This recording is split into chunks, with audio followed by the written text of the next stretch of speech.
আজকে অধীরবাবু বলেছেন, উনি আগে রাজ্যের যখন নেতা ছিলেন তখন গোটা রাজ্যে তিনি 2016-তে, তার পরবর্তীকালে গত পঞ্চায়েত নির্বাচন পর্যন্ত আসন সমঝোতা করেছেন, একসঙ্গে বাম এবং কংগ্রেস লড়াই করেছে।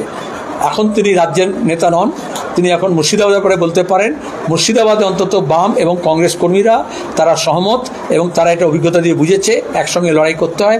একসঙ্গে লড়াই করলে কি হয়, সেটা দৌলতাবাদে, সেটা নবগ্রামে এত বাধা এত সন্ত্রাসের পরেও দাঁড়িয়ে মানুষ ঐক্যবদ্ধভাবে বাম এবং কংগ্রেস প্রার্থীদের জয়ী করেছে সমবায়তে। তিনি সে কথা বলেছেন এবং বলেছেন আমরা একসঙ্গে লড়তে পারি, লড়লে তৃণমূল কংগ্রেসকে হারানো যায়, বিজেপিকে হারানো যায়, তার প্রমাণও রাখা গিয়েছে।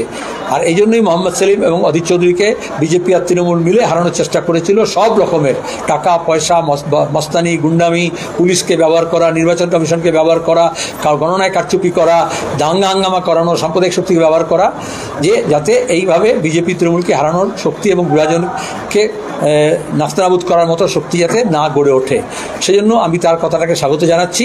এবার রাজ্যের যে প্রধান আছে কংগ্রেসের, রাজ্য প্রদেশ কংগ্রেসের যারা নেতারা আছেন, এআইসিসির যারা নেতারা আছেন, তারা নির্ধারণ করবেন তারা কোন পথে এগোবেন।